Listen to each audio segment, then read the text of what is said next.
Hey y'all, quick video real quick. I was thinking about something. So y'all know how we're in the wake of everybody talking about choice and autonomy and consent. It really makes me think of something that I've observed a lot with dating, and even not dating, just relations involving men and women. Because I'm a woman that dates men, so I can only speak from that experience. Um,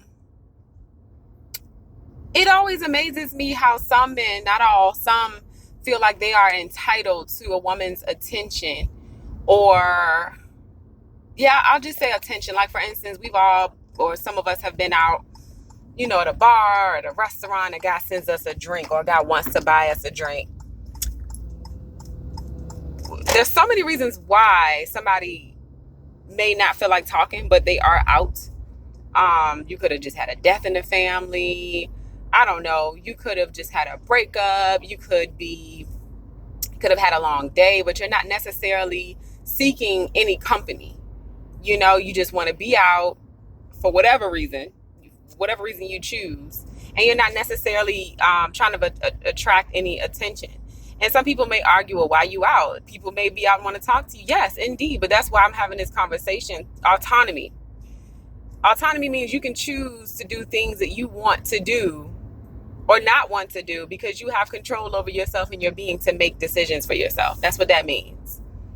So if I decide, or another woman decides, that because you send her a drink that she don't got to talk to you, you can't be upset about that. Like, the expectation shouldn't be I got to give you something, or if I give you something, then that's supposed to command your attention. No. You could probably come over and ask to buy me a drink next time, and I could say yes or no. And then you live with whatever I agree to or not agree to. I just hate that some men feel like women owe them stuff, or take the drink out of the equation. Just because you come and sit next to me does not mean I owe you conversation. And this is not a thing of, I'm an independent woman. This has nothing to do with that. This is simply about autonomy and us being able to have the choice of if we want to entertain your presence or your company.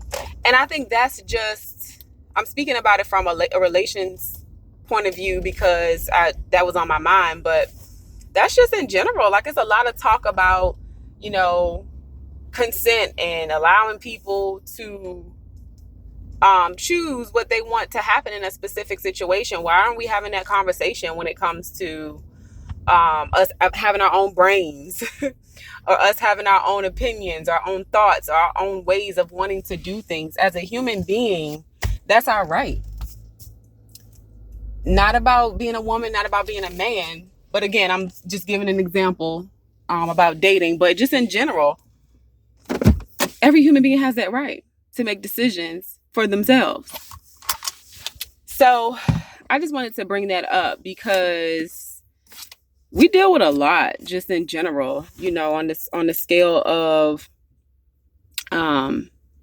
relationships and dating, and we deal with a lot. And I don't think people realize that. And women are coming up now and they're teaching their daughters about consent. I think the conversation should not stop at sex. The conversation should just be in general about, you can choose whether you want to entertain this person or not. Just because somebody decides to do something for you, and whether you accept it or not, that's a whole nother conversation. But just because somebody chooses and volunteers to do something for you, that does not mean you owe them anything.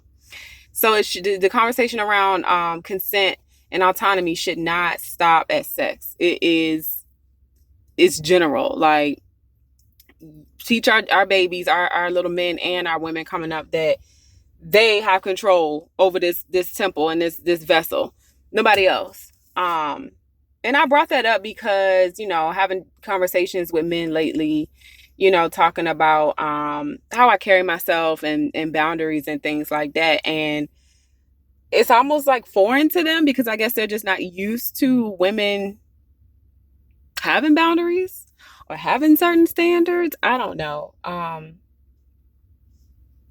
I can only go based off what I'm observing. And to me, the men that I've been having these conversations with, I guess, are not used to women carrying themselves in the same way that I carry myself. But that's not a shot at anybody. I just think it's surprising how many men, especially of these guys' ages, they're older men, 30s and 40s, how it shocks me how that's surprising to them that a woman knows that she gets to choose how she navigates in spaces involving men. It's crazy. So I'm hoping, it's my hope that more people are having these conversations now that things are being talked about so much in the media. So it just makes me wonder, like, are people having these conversations? I'm hoping they're having these conversations, and what those conversations sound like, because I know for a fact, me being a mom, I'm going to talk to my son about consent. And I want to do another video later about college campuses and consent and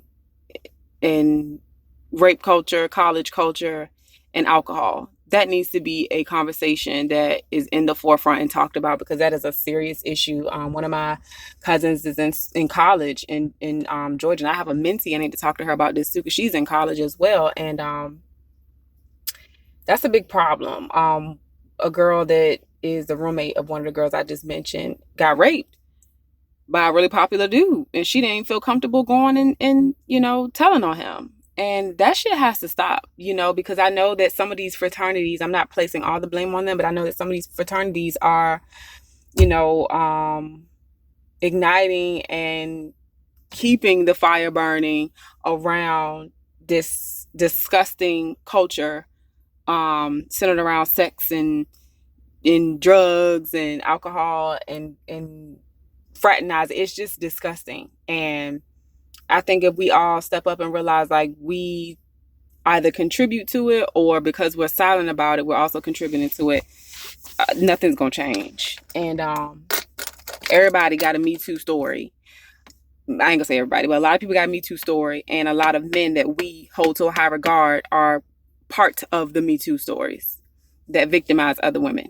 And people do grow, they evolve, and things like that. But I think we gotta start taking more responsibility in having these conversations and righting our wrongs around this nasty culture, when it comes to consent and rape culture. And yeah.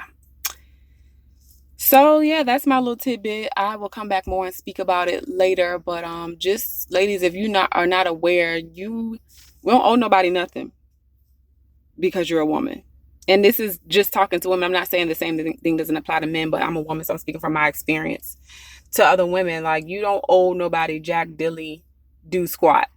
If you don't want to do something, you don't have to do something. If somebody feels some kind of way because you chose to not do or engage in something, oh well, that's not your problem. Hopefully they're mature enough to understand that you have autonomy, and they need to have your consent in order to engage in whatever, even if it's a conversation.